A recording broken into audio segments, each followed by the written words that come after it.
Audiolibro. Piense y hágase rico. Capítulo 11. El misterio de la transmutación del sexo. El 10º paso hacia la riqueza. El significado de la palabra transmutar es, en lenguaje sencillo, el cambio o transferencia de un elemento o forma de energía en otro. La emoción del sexo permite alcanzar un cierto estado mental. Debido a la ignorancia que se tiene sobre el tema, este estado mental suele asociarse con el físico y los aspectos esencialmente físicos. Debido a las influencias impropias a las que la mayoría de las personas ha estado sometida en el proceso de adquisición de conocimiento sobre el sexo, han dejado bastante de lado los mentales. La emoción del sexo tiene en el fondo de sí misma la posibilidad de 3 potencialidades constructivas, que son: 1. La perpetuación de la humanidad. 2. El mantenimiento de la salud. 3. La transformación de la mediocridad en genio a través de la transmutación. La transmutación del sexo es fácil y sencilla de explicar. Significa el cambio de la mente desde pensamientos de expresión física a pensamientos de alguna otra naturaleza. El deseo sexual es el más poderoso de los deseos humanos.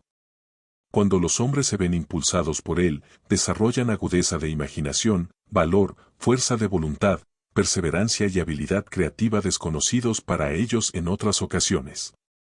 El deseo del contacto sexual es tan fuerte e impulsor, que los hombres llegan a arriesgar su propia vida y su reputación para calmarlo.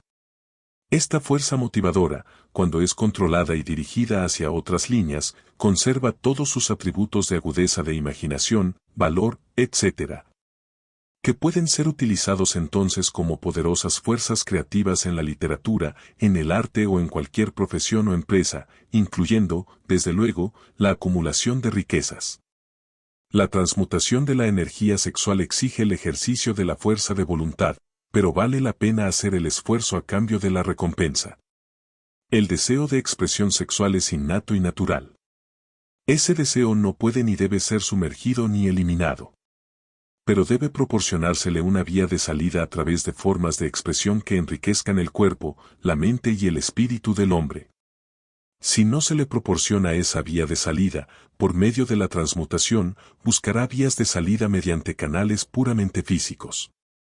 Si se controla el agua de un río durante un tiempo, es posible construir una presa, pero, en último término, el río buscará una salida. Lo mismo puede decirse de la emoción del sexo. Puede quedar sumergida y ser controlada durante un tiempo, pero su propia naturaleza hace que ande siempre a la búsqueda de medios de expresión. Si no se transforma en algún otro esfuerzo creativo, encontrará una vía de salida mucho menos valiosa. Relación de logro en naturalezas sexuales muy desarrolladas.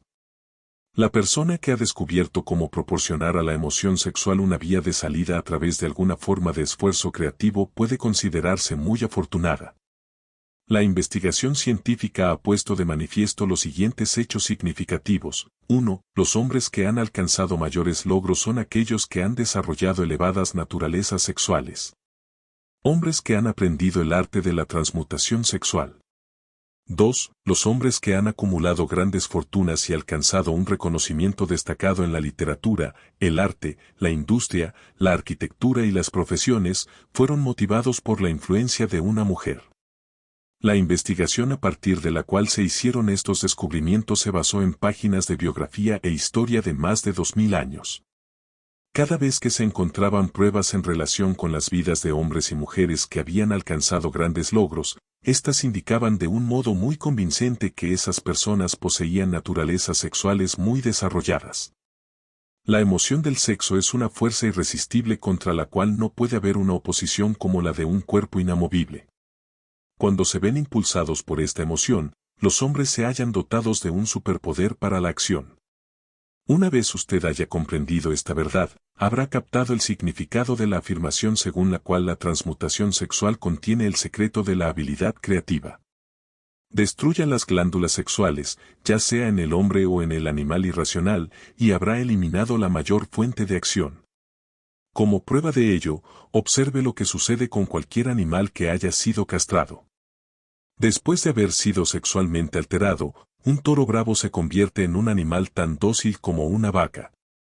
La alteración sexual le priva al macho, ya sea hombre o bestia, de toda la capacidad de lucha que lleva dentro. La alteración sexual de la hembra tiene el mismo efecto. Los 10 estímulos de la mente.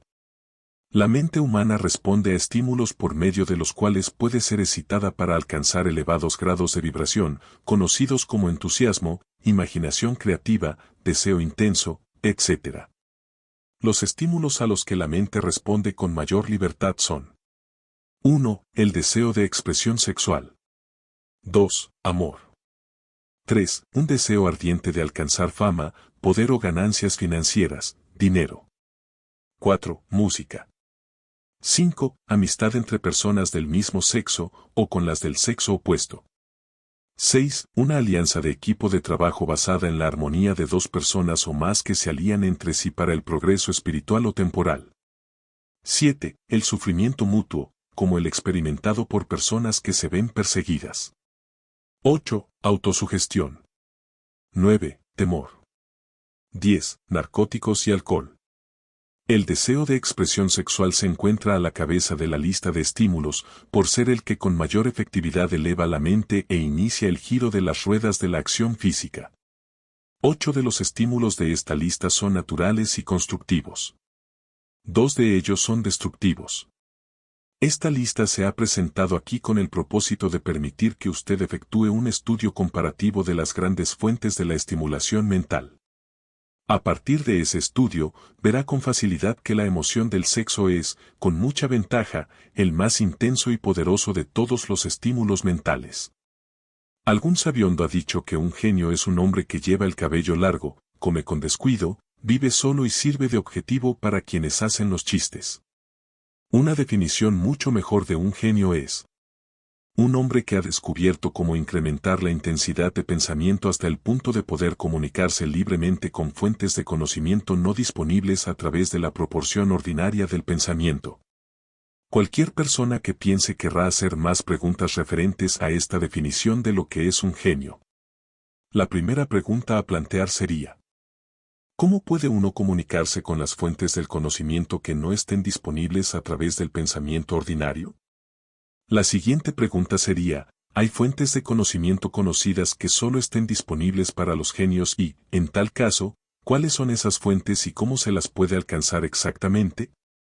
Aportaremos pruebas que usted podrá utilizar como evidencia a través de la experimentación propia y al hacerlo así, también contestaremos a esas dos preguntas. El genio se realiza a través del sexto sentido. La realidad de la existencia del sexto sentido ha sido bastante bien establecida ya.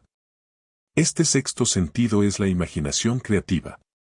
La facultad de la imaginación creativa es algo que la mayoría de la gente no utiliza nunca a lo largo de su vida, y si lo hace suele sucederles por mero accidente. Un número de personas relativamente pequeño utiliza la facultad de la imaginación creativa con deliberación y propósito premeditado. Quienes utilizan esta facultad voluntariamente y quienes comprenden sus funciones, son genios. La facultad de la imaginación creativa es el vínculo directo de unión entre la mente finita del hombre y la inteligencia infinita.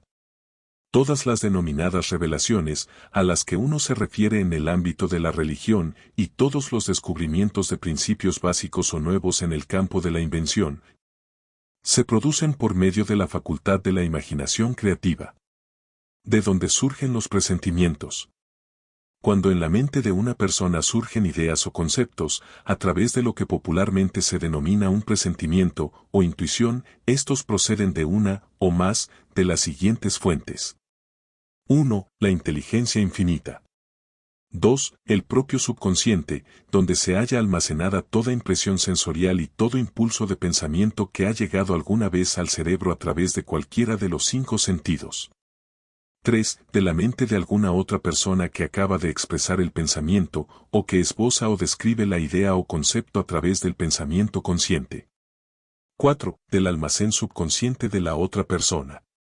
No existen otras fuentes conocidas de las que se puedan recibir ideas inspiradas o presentimientos.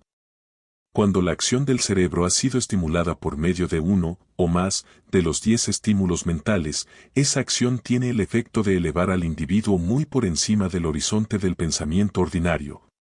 Y le permite visionar distancia, perspectiva y calidad de pensamientos no disponibles en el plano inferior, como los que se producen cuando uno se halla enfrascado en la solución de los problemas de la rutina empresarial y profesional. Cuando uno se eleva hasta ese nivel de pensamiento más alto por medio de cualquier forma de estimulación mental, un individuo ocupa casi la misma posición que otro que ha ascendido en un avión hasta una altura desde la que puede observar más allá de la línea del horizonte que limita su campo de visión cuando se encuentra en tierra. Es más, mientras se encuentra en ese nivel de pensamiento elevado, el individuo no se ve atado por ninguno de los estímulos que circunscriben y limitan su visión mientras afronta los problemas de ganar lo suficiente para cubrir las tres necesidades básicas que tiene planteadas: alimento, ropa y cobijo. Se encuentra entonces en un mundo de pensamiento del que se han eliminado con tal efectividad los pensamientos cotidianos y ordinarios, como lo están los valles y colinas y otras limitaciones de la visión física para el que se encuentra en un avión. Mientras se encuentra en este plano exaltado del pensamiento, la facultad creativa de la mente obtiene libertad para la acción. De ese modo se ha despejado el camino para el funcionamiento del sexto sentido. El individuo se vuelve receptivo a ideas que no hubieran acudido a su mente en otras circunstancias. El sexto sentido es la facultad que marca la diferencia entre un genio y un individuo ordinario. El incremento de la capacidad creativa. La facultad creativa se hace más alerta y receptiva a factores que se originan fuera del subconsciente del individuo, y ello sucede en mayor medida cuanto más se la utiliza. Más se basa en ella el individuo y más le plantea exigencias de impulsos para el pensamiento. Esta facultad se puede cultivar y desarrollar solo a través del uso. Aquello que conocemos como conciencia opera por completo a través de la facultad del sexto sentido. Los grandes artistas, escritores, músicos y poetas llegaron a serlo porque adquirieron la costumbre de confiar en la pequeña voz silenciosa que nos habla desde dentro a través de la facultad de la imaginación creativa. Se trata de un hecho bien conocido por las personas que poseen una imaginación aguda, el que sus mejores ideas proceden de los denominados presentimientos. Hay un gran orador que no alcanza la grandeza hasta que no cierra los ojos y empieza a confiar por completo en la facultad de la imaginación creativa. Cuando se le preguntó por qué cerraba los ojos justo antes del clímax de su oratoria, contestó: lo hago porque entonces hablo a través de ideas que me llegan desde fuera de mí. Uno de los financieros mejor conocidos y de mayor éxito de Estados Unidos tenía el hábito de cerrar los ojos durante 2 o 3 minutos antes de tomar una decisión. Cuando se le preguntó por qué lo hacía, contestó: con los ojos cerrados soy capaz de usar una fuente de inteligencia superior. ¿Cómo consigue un inventor sus mejores ideas? Mediante el proceso de cultivar y utilizar la facultad creativa, el ya fallecido Dr. Elmer Gates, de Chevy Chase, Maryland, creó más de 200 patentes útiles. Su método es significativo e interesante al mismo tiempo para todo aquel que se siente interesado por alcanzar el estatus de genio, a cuya categoría perteneció el Dr. Gates, sin el menor género de dudas. El Dr. Gates fue uno de los científicos más grandes del mundo, aunque menos conocidos del gran público. En su laboratorio disponía de lo que él denominaba su sala de comunicación personal. Era una estancia a prueba de ruidos, y dispuesta de tal modo que todo destello de luz podía ser eliminado. Estaba equipada con una pequeña mesa, sobre la que siempre tenía una libreta. Delante de la mesa, en la pared, había un panel de conmutadores eléctricos que controlaban las luces. Cuando el Dr. Gates quería usar las fuerzas disponibles para él a través de su imaginación creativa, entraba en la sala, se sentaba ante la mesa, apagaba las luces y se concentraba en los factores conocidos del invento en el que estaba trabajando. Allí permanecería en esa posición hasta que las ideas empezaban a aparecer en su mente en conexión con los factores del invento desconocidos. En cierta ocasión, las ideas acudieron a su mente con tal rapidez que se vio obligado a escribir durante casi horas. Cuando los pensamientos dejaron de fluir y examinó las notas que había tomado, descubrió que contenían una minuciosa descripción de principios sin parangón alguno entre los datos conocidos del mundo científico. Además, la respuesta a su problema quedó inteligentemente presentada en aquellas notas. El Dr. Gates se ganaba la vida sentándose para recibir ideas destinadas a individuos y corporaciones. Algunas de las más grandes empresas estadounidenses le pagaron importantes cantidades por hora, solo por sentarse para recibir ideas. La facultad de razonamiento suele resultar defectuosa porque, en buena medida, se ve guiada por la experiencia acumulada. No todo el conocimiento que uno acumula por medio de la experiencia es exacto. Las ideas recibidas a través de la facultad creativa son mucho más fiables, por la sencilla razón de que proceden de fuentes más fiables que cualquier otra que esté disponible para la facultad de razonamiento de la mente. Los métodos empleados por los genios están disponibles para usted.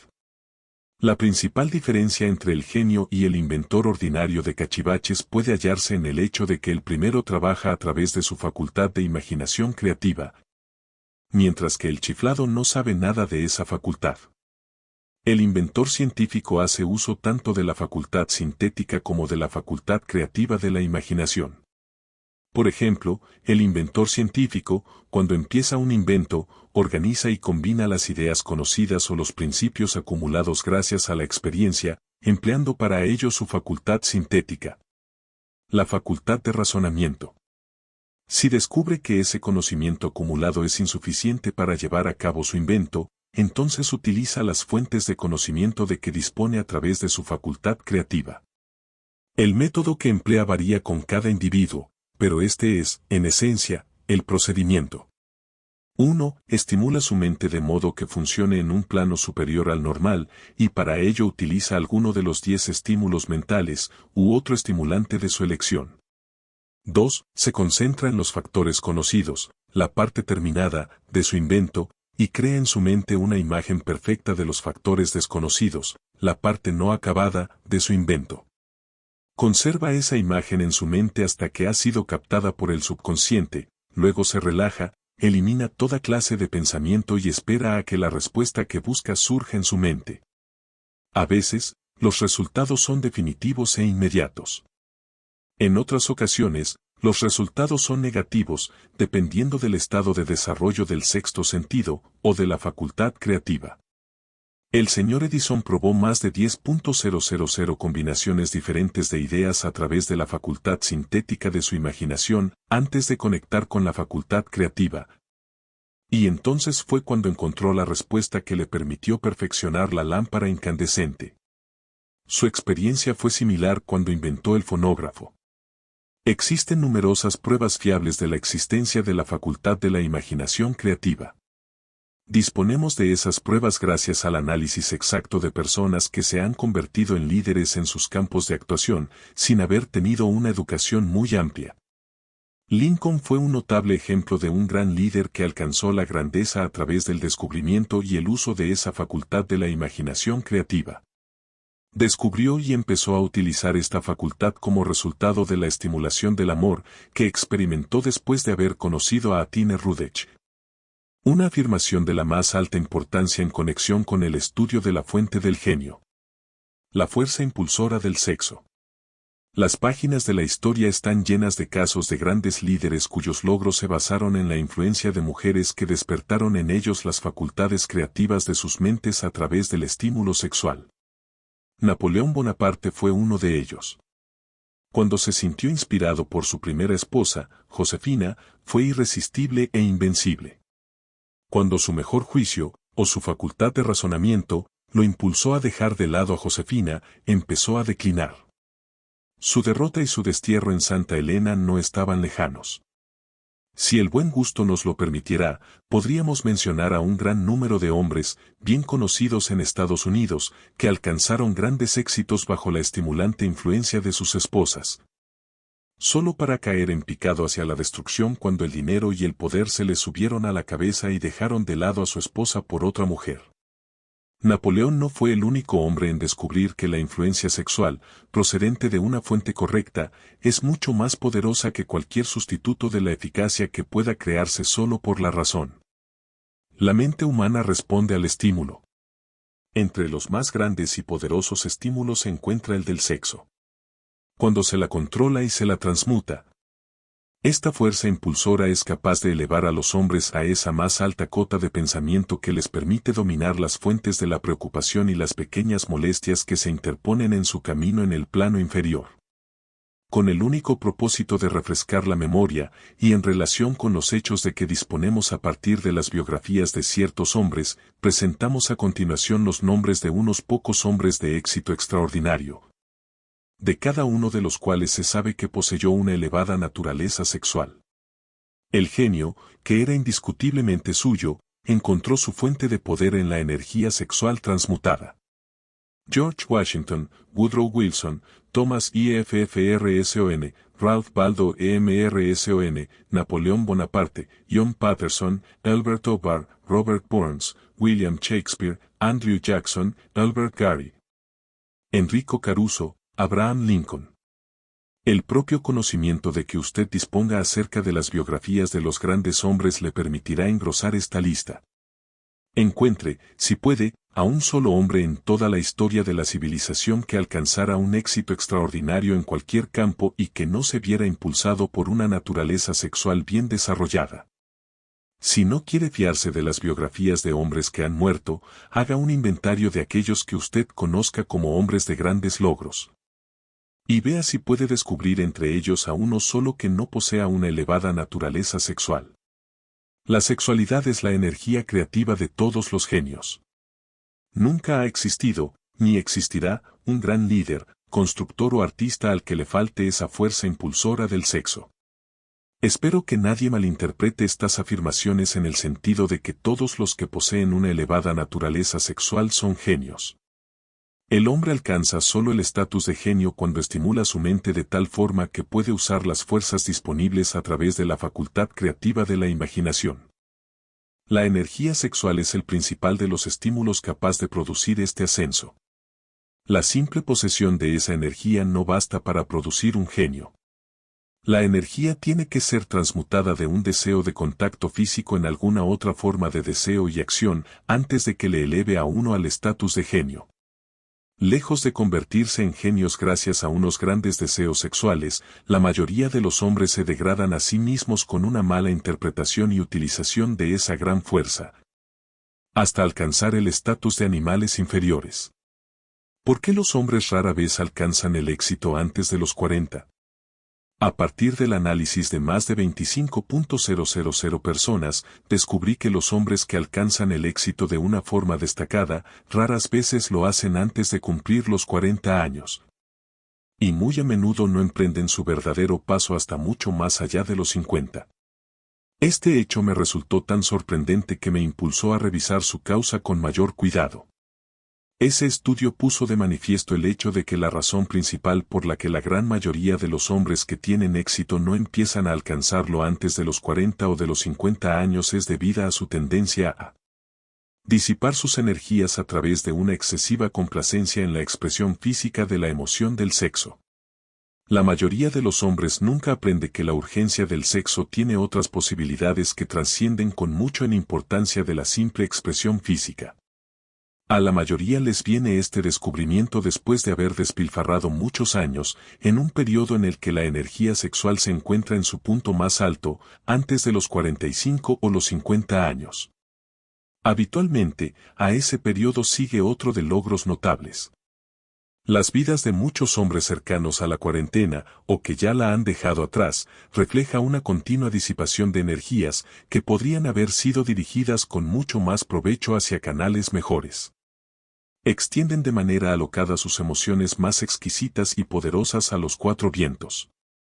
El deseo de expresión sexual es, con gran diferencia, el más fuerte e impulsor de todas las emociones humanas, y, por esa misma razón, cuando ese deseo se controla y se transmuta en acción en lugar de en expresión física, puede elevarle a uno hacia la consecución de grandes logros. El mayor de los estimulantes de la mente. En la historia no faltan ejemplos de hombres que alcanzaron el estatus de genio como resultado del uso de estimulantes mentales artificiales, ya sea en forma de alcohol o de narcóticos. Edgar Allan Poe escribió El Cuervo cuando se hallaba bajo la influencia del licor, soñando sueños que ningún mortal se atrevió a soñar jamás. James Beacom Riley escribió lo mejor de su producción literaria hallándose bajo la influencia del alcohol. Quizá fuera así como viera el ordenado entrelazamiento de lo real y del sueño, el molino por encima del río y la niebla por encima de la corriente. Robert Burns escribió sus mejores páginas estando intoxicado.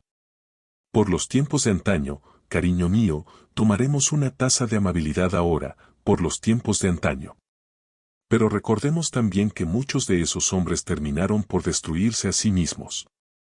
La naturaleza ha preparado sus propios venenos con los que los hombres pueden estimular sus mentes para conectar con esos pensamientos, exquisitos y raros, que proceden, nadie sabe de dónde. Jamás se ha encontrado sustitutivo alguno satisfactorio de los estimulantes naturales. Es un hecho bien conocido por los psicólogos que existe una relación muy estrecha entre los deseos sexuales y las urgencias espirituales. Un hecho que explica el comportamiento peculiar de la gente que participa en las orgías como renacimientos religiosos comunes entre los pueblos primitivos. Las emociones humanas son las que gobiernan el mundo y las que establecen el destino de la civilización. La gente se ve influida en sus acciones no por la razón, sino por los sentimientos. Las emociones, y no la razón fría, son las que ponen en movimiento toda la facultad creativa de la mente. Y la más poderosa de todas las emociones humanas es la del sexo. Hay otros estímulos mentales, algunos de los cuales hemos citado, pero ni uno solo de ellos, ni todos ellos combinados, puede igualar el poder impulsor del sexo. Un estimulante mental es cualquier fuerza que aumente de forma temporal o permanente la intensidad del pensamiento. Los 10 grandes estimulantes descritos con anterioridad son aquellos a los que se recurre con mayor frecuencia. A través de estas fuentes podemos comunicarnos con la inteligencia infinita o penetrar a voluntad en el almacén del subconsciente, ya sea del propio o del de otra persona. Un procedimiento que es todo lo que caracteriza al genio. El almacén del magnetismo personal.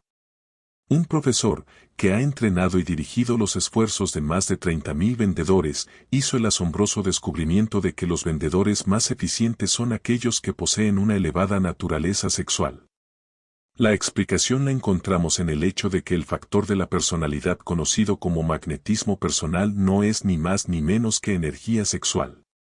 Las personas de elevada naturaleza sexual poseen siempre una gran reserva de magnetismo. Esta fuerza vital puede ser utilizada, a través del cultivo y la comprensión de la misma, como un elemento de gran ventaja en las relaciones entre las personas.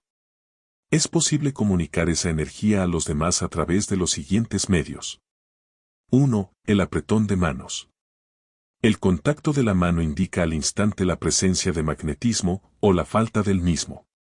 2. El tono de voz. El magnetismo, o la energía sexual, es el factor capaz de colorear la voz o hacerla musical y encantadora. 3. Postura y porte del cuerpo. Las personas de elevada naturaleza sexual se mueven con energía, gracia y facilidad. 4. Las vibraciones de pensamiento. Las personas de elevada naturaleza sexual mezclan la emoción del sexo con sus pensamientos, o pueden hacerlo así a voluntad, y, de ese modo, influyen sobre quienes les rodean. 5. Adorno del cuerpo. Las personas de elevada naturaleza sexual suelen ser muy cuidadosas en cuanto a su apariencia física. Suelen seleccionar ropa de un estilo conveniente para su personalidad, figura, complexión, etc.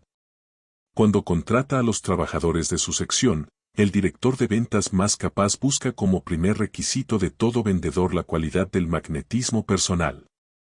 Las personas a las que les falta energía sexual nunca llegarán a ser entusiastas, ni inspirarán entusiasmo, y este es uno de los requisitos más importantes de todo vendedor, sin que importe lo que venda.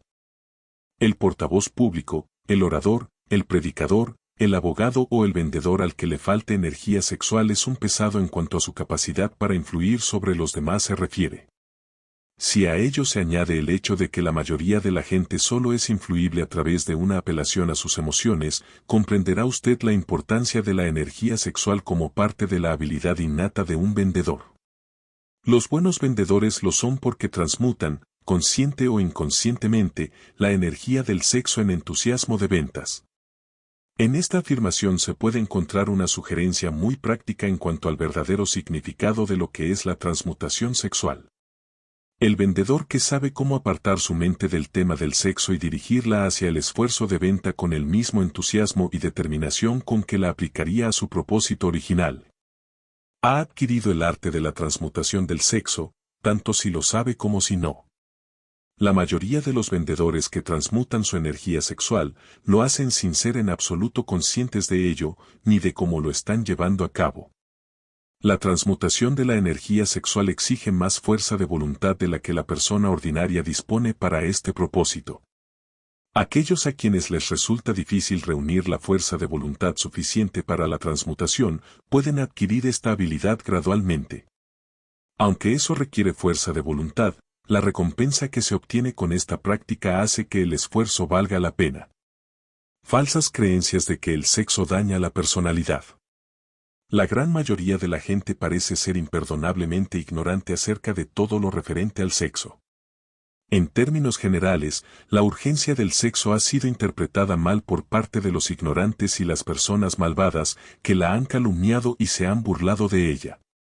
Aquellos hombres y mujeres conocidos por haber sido bendecidos, sí, bendecidos, con una elevada naturaleza sexual, suelen ser considerados como personas a las que vale la pena observar. Pero, en lugar de considerarlas como benditas, se las considera como malditas. Millones de personas sufren complejos de inferioridad, incluso en nuestra época, que se han desarrollado debido a la falsa creencia de que una elevada naturaleza sexual es una maldición. Estas afirmaciones sobre la virtud de la energía sexual no deben interpretarse como una justificación del libertinaje. La emoción del sexo solo es una virtud cuando es utilizada con inteligencia y con discriminación. Puede ser mal empleada, y a menudo lo es, hasta el punto de que empobrece, en lugar de enriquecer, tanto el cuerpo como la mente. Al autor le pareció muy importante el descubrimiento de que casi todos los grandes líderes a quienes tuvo el privilegio de analizar eran hombres cuyos logros fueron ampliamente inspirados por una mujer. En muchos de esos casos, la mujer en cuestión era una esposa modesta y abnegada, de la que el público había oído hablar muy poco o nada. En unos pocos casos, la fuente de inspiración pudo descubrirse en la otra mujer.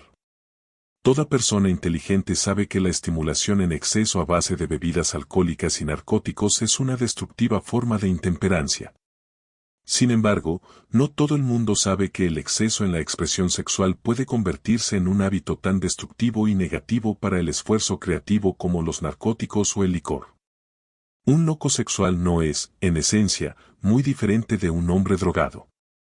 Ambos han perdido el control sobre sus facultades de razonamiento y de fuerza de voluntad. Hay muchos casos de hipocondría que han aparecido a partir de hábitos desarrollados en la ignorancia de la verdadera función del sexo. Se comprende con facilidad que la ignorancia sobre el tema de la transmutación del sexo imponga grandes castigos a los ignorantes por un lado, y los prive de beneficios igualmente grandes por el otro. La amplia ignorancia que existe acerca del tema del sexo se debe al hecho de que ese tema se ha visto rodeado por el misterio y por un oscuro silencio. La conspiración del misterio y del silencio ha tenido sobre las mentes de los jóvenes el mismo efecto que la psicología de la prohibición tuvo. El resultado fue un incremento de la curiosidad y el deseo de adquirir un mayor conocimiento acerca de ese tema prohibido. Y la información no ha estado disponible con facilidad, para vergüenza de los legisladores y de la mayoría de los médicos, que no han entrenado a los mejor cualificados para educar a la juventud acerca de este tema. Los años fructíferos después de los 40. Un individuo raras veces inicia un esfuerzo altamente creativo en un campo determinado antes de la edad de los 40 años. El hombre medio alcanza el periodo de su mayor capacidad para crear entre los 40 y los 60 años. Estas afirmaciones se basan en análisis de miles de hombres y mujeres que han sido observados con todo cuidado. Deberían ser estimulantes para todos aquellos que no han logrado llegar a donde querían antes de los 40 años, así como para quienes se sienten asustados a medida que se aproximan a los 40 y ya se sienten viejos. Por regla general, los años que median entre los 40 y los 50 suelen ser los más fructíferos. El hombre debería aproximarse a esa edad no con temoroso temblor, sino con esperanza y con expectativa avidez. Si usted desea pruebas de que la mayoría de los hombres no empiezan a realizar su mejor trabajo hasta la edad de 40 años, estudie los datos de los hombres de mayor éxito y descubrirá esas pruebas. Henry Ford no empezó a lograr grandes cosas hasta que pasó de los 40. Andrew Carnegie ya había cumplido 40 años cuando empezó a cosechar la recompensa de todos sus esfuerzos. James Hill aún seguía manejando un telégrafo cuando tenía 40 años, y sus estupendos logros los alcanzó después de esa edad. Las biografías de muchos industriales y financieros estadounidenses demuestran que el periodo que media entre los 40 años y los 60 es la edad más productiva del hombre. Entre los 30 y los 40, el hombre empieza a aprender, si es que aprende alguna vez, el arte de la transmutación del sexo. Este descubrimiento suele ser accidental, y el que lo descubre suele ser totalmente ajeno a su descubrimiento. Es posible que observe que su poder de logros ha aumentado hacia la edad de 35 años o 40, pero, en la mayor parte de los casos, no está familiarizado con la causa que ha producido ese cambio. Esa naturaleza empieza a armonizar las emociones del amor y el sexo en el individuo entre los 30 y los 40 años, de tal modo que la persona puede usar esas grandes fuerzas y aplicarlas unidas como estímulos para la acción. Llame a la central eléctrica de sus emociones. El sexo, por sí solo, es un poderoso estímulo para la acción, pero sus fuerzas son como las de un ciclón y a menudo resultan incontrolables. Cuando la emoción del amor empieza a mezclarse con la emoción del sexo, el resultado es la calma de propósito, la adopción de la postura, la exactitud del juicio y el equilibrio. ¿Qué persona que haya alcanzado la edad de 40 años es tan desafortunada como para no poder analizar estas afirmaciones y corroborarlas con su propia experiencia? Cuando se ve impulsado por su deseo de agradar a una mujer, basándose únicamente en la emoción del sexo, un hombre puede ser capaz, y por lo general lo es, de alcanzar un gran logro. Pero es muy posible que sus acciones sean desorganizadas, estén distorsionadas y resulten destructivas.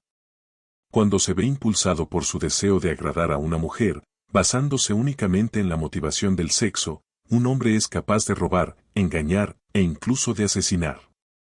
Pero cuando la emoción del amor se mezcla con la del sexo, ese mismo hombre guiará sus acciones con mayor cordura, equilibrio y razonamiento. El amor, el romanticismo y el sexo son emociones capaces de impulsar a los hombres a alcanzar alturas de superlogros.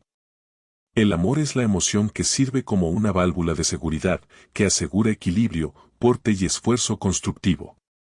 Cuando estas tres emociones se combinan, son capaces, por sí solas, de elevarlo a uno a la altura de un genio.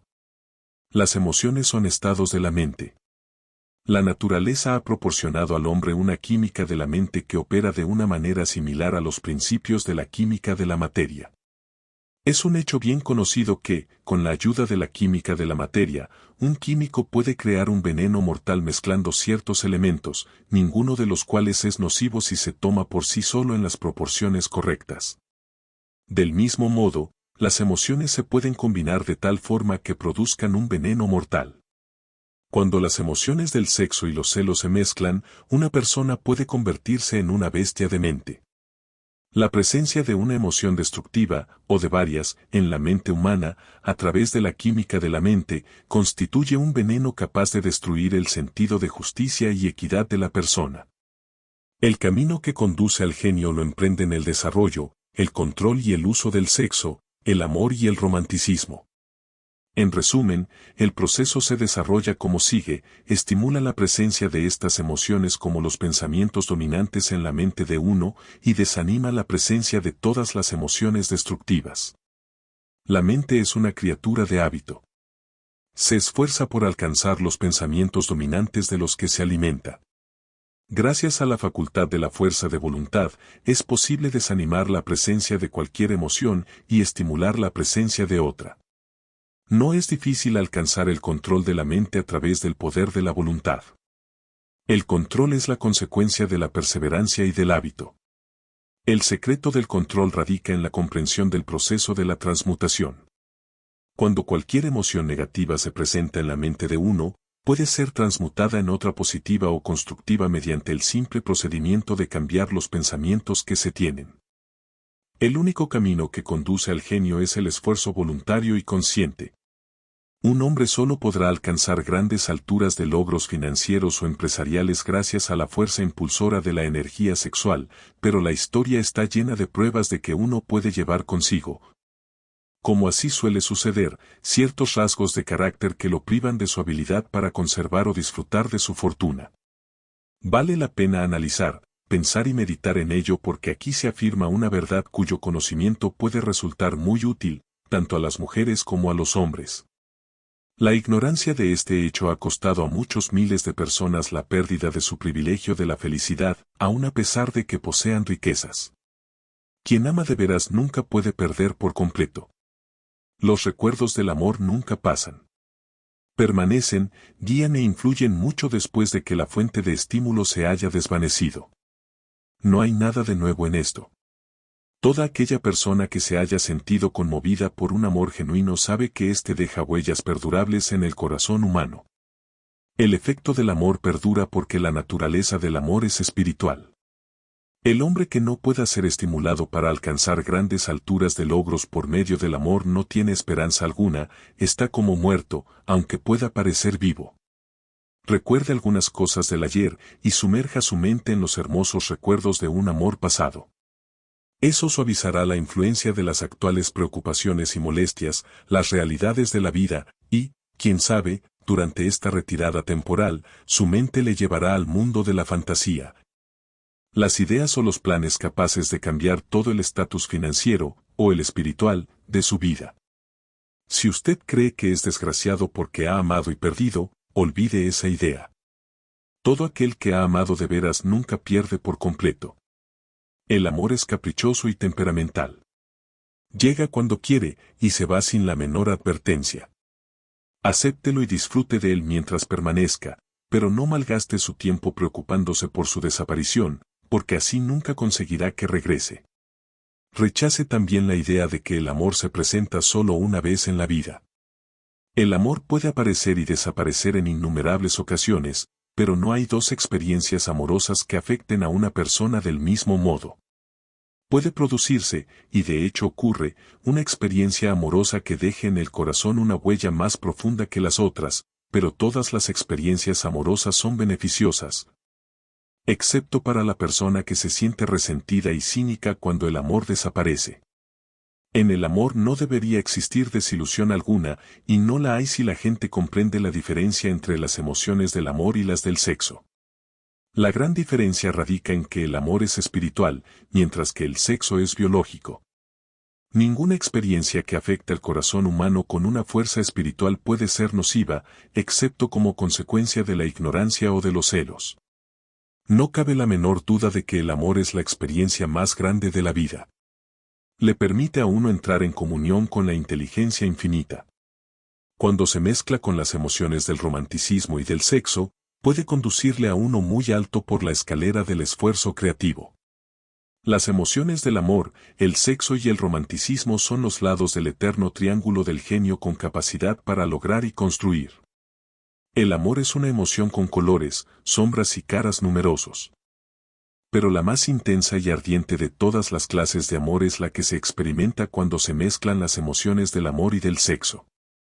Los matrimonios que no se ven bendecidos con la afinidad eterna del amor, apropiadamente equilibrada y proporcionada con el sexo, no pueden ser felices y raras veces perduran. El amor, por sí solo, no proporcionará felicidad en el matrimonio, como tampoco el sexo, por sí solo, lo hará. Cuando estas dos hermosas emociones se mezclan, el matrimonio puede producir un estado mental cercano al espiritual que se llega a conocer en este plano terrenal. Cuando a las emociones del amor y el sexo se les añade la del romanticismo, se eliminan los obstáculos que se interponen entre la mente finita del hombre y la inteligencia infinita. Entonces, un genio ha nacido. Razones por las que la esposa puede elevar o hundir al hombre. He aquí una interpretación que, si se comprende adecuadamente, aporta armonía al caos que existe en demasiados matrimonios. La falta de armonía, expresada a menudo en forma de discusiones, suele remontarse a una falta de conocimiento sobre el tema del sexo. Allí donde existen el amor, el romanticismo y una adecuada comprensión de la emoción y la función del sexo, no existe falta de armonía entre las parejas. Resulta afortunado el hombre cuya esposa comprende la verdadera relación existente entre las emociones del amor, el sexo y el romanticismo. Cuando se ve motivado por este santo triunvirato, ninguna forma de trabajo resulta pesada, porque hasta la forma más baja de esfuerzo adquiere la naturaleza de un trabajo hecho por amor. Suele decirse que la esposa de un hombre puede elevarlo o hundirlo, pero no siempre está clara la razón de que esto sea así. La elevación o el hundimiento es el resultado de la comprensión de la esposa o de la falta de comprensión de las emociones del amor, el sexo y el romanticismo. Si una esposa permite que su marido pierda interés por ella y se sienta más interesado por otras mujeres, suele ocurrir debido a la ignorancia de ella o a su indiferencia con respecto a los temas del sexo, el amor y el romanticismo. Esta afirmación presupone, desde luego, la existencia previa de un amor genuino entre un hombre y una mujer. Los hechos son igualmente aplicables a un hombre que permita que el interés de su esposa por él muera. Los matrimonios discuten a menudo sobre un montón de trivialidades. Si éstas se analizan con atención, se descubrirá que, casi siempre, la verdadera causa del problema se halla en la indiferencia o en la ignorancia acerca de todos estos temas. La inutilidad de la riqueza sin mujeres. La mayor fuerza motivadora del hombre es su deseo de agradar a la mujer. El cazador destacado en los tiempos prehistóricos, antes del inicio de la civilización, destacó en su tarea debido a su deseo de aparecer grande ante los ojos de una mujer. La naturaleza del hombre no ha cambiado nada en ese aspecto. El cazador de hoy en día no vuelve a casa con pieles de animales salvajes, sino que indica su deseo de obtener el favor de la mujer suministrándole ropas exquisitas, automóviles y riqueza. El hombre experimenta el mismo deseo por agradar a la mujer que experimentaba antes de los albores de la civilización. Lo único que ha cambiado en él es su método de agradar.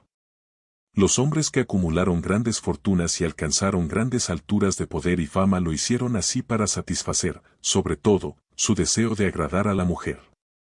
Si se sacara a las mujeres de sus vidas, las grandes riquezas serían inútiles para casi todos los hombres. Ese deseo, inherente del hombre, por agradar a la mujer es lo que proporciona a ésta el poder de elevar o de hundir a un hombre. La mujer que comprende la naturaleza masculina y la atiende con tacto, no tiene por qué sentir temor ante la competencia de otras mujeres. Los hombres pueden ser gigantes con una indomable fuerza de voluntad cuando tratan con otros hombres, pero las mujeres que ellos mismos han elegido pueden manejarlos con facilidad. La mayoría de los hombres no admitirán que las mujeres que prefieren influyen en ellos con gran facilidad. Porque una de las características de la naturaleza del hombre consiste en desear ser reconocido como el más fuerte de la especie. Además, la mujer inteligente reconoce esta característica masculina y no la pone en entredicho. Algunos hombres saben que son influidos por las mujeres de su elección, esposa, amante, madre o hermana, pero se contienen con tacto para no rebelarse contra esa influencia. Porque son lo bastante inteligentes como para saber que ningún hombre es feliz ni está completo sin la influencia modificadora de la mujer correcta. El hombre que no reconozca esta importante verdad se priva a sí mismo del poder que ha contribuido, más que cualesquiera otras fuerzas combinadas, a ayudar a los de su género a alcanzar el éxito.